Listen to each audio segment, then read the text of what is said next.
what does the charming Rav mean when he says that our corporal form is a projection of our spiritual form? Can you give an example?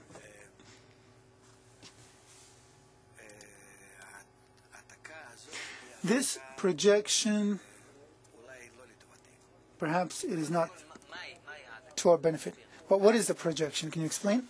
All the spiritual qualities that exist in the soul, which was as one soul and then split, and everyone received instead of the good qualities opposite qualities, bad ones.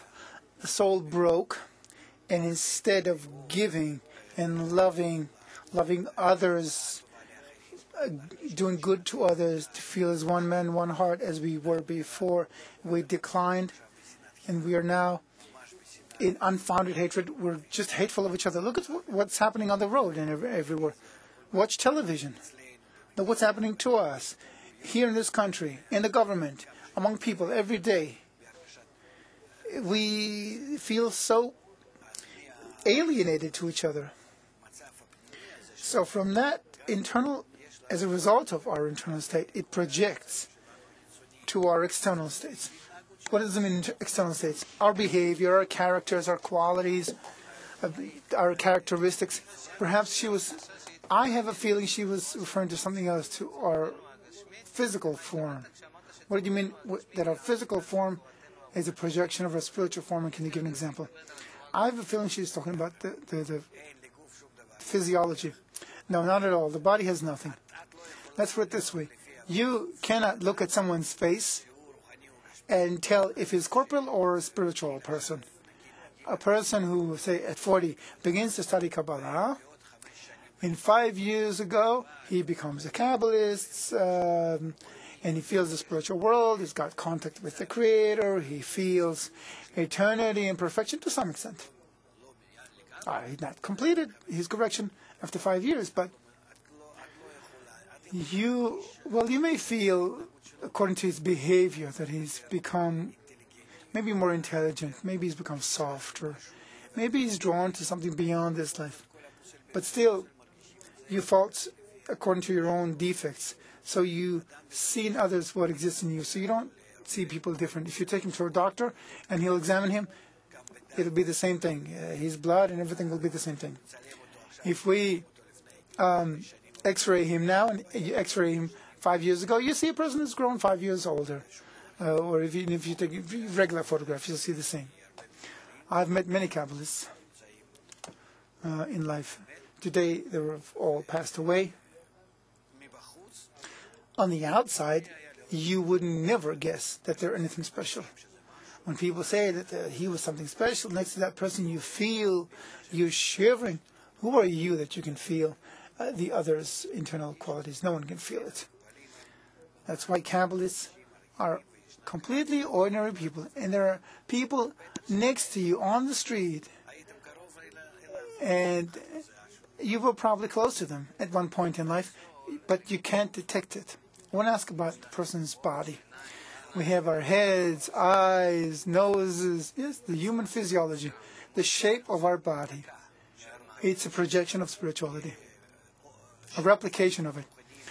The spiritual combination in the soul, the combination of spiritual forces in the soul, they're like electric vectors on the television screen. They build a picture, but they come to the screen through wires or through waves in the air. But they're forces. Afterwards, they appear on the screen as forces, and you see their expression as a picture. Similarly, you see, yes, in my eyes, I see an expression of forces that appear as you. What forces? Physical forces. Behind them, there are higher forces, spiritual ones. That's how I see the world. This world is like a picture on a TV, an image on a screen. That's all there is. It's all a combination of forces. Their combinations build a picture of this world in front of us. And these are the colors that I see, objects I see, still vegetative, animate, and their movements. These are all forces that depict these. You don't get into my eye, but I see forces, and they affect me, so I see something outside of me. Scientists know that. Physiologists know that. I studied it back in university when I was studying biocybernetics. Does that have anything to do with spiritual forces? Well, yes, of course, because our worldly science is a result of Kabbalah. It's a result of spiritual forces that in matter are expressed in this way. I didn't get it. Put things in order for me. There's spirituality. We have souls, forces. Two forces, really. The receiving force and the giving force. The receiving force is called the soul. The giving force is called creator or light. Okay, that's all there is. Two forces, plus and minus. How at the end of the process do I see a person the way he is now? Two hands, two legs, two eyes. These two forces are spread into 613 forces, 613 lights of the Torah, 613 ways of the Torah. Opposite them, 613 desires in the soul. And among them, they become arranged in such a way that creates an image called man. So is that in spirituality? Yes, it's in spirituality still. This image is called Adam because it's similar to the light, to the upper one.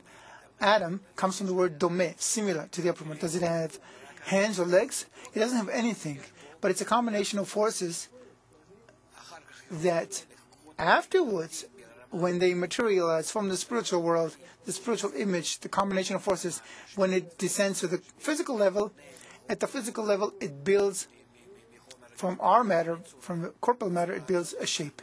And we see this shape as an Adam, as a person. Why is it built this way? From the flesh and blood and everything? Because that's the arrangement of the forces in them that built us, a person, in this way, at this lowest corporal level. So a person in this world is like a replication of one's soul in spirituality. A replication. Why are men and women's bodies different? Because it's a different soul. The root of the soul is different. So there are two models, two prototypes. There's a masculine one and a feminine one. The soul, general soul, is divided into two parts. Call it Adam and Eve, or man and woman. But these are forces. The two genders are two kinds of forces. Yes, but it's a combination of forces. A certain combination creates a man's body or a woman's body, right? It's not coincidental, right? No, of course not. Every element is a replication of a combination of forces at the spiritual level. Yes. And are all the objects that's in this world this way? I don't know. Animals, flowers, everything? Our world is a replication or projection of the spiritual world. There's nothing in our world that doesn't come down from the spiritual world. Besides, everything that's happening here is a result of the spiritual world. So if we want to change anything here, we have to change it above. And then it'll trickle down. In our world, we see that we can't change a thing, nothing. We can argue at the parliament. We can do whatever we want.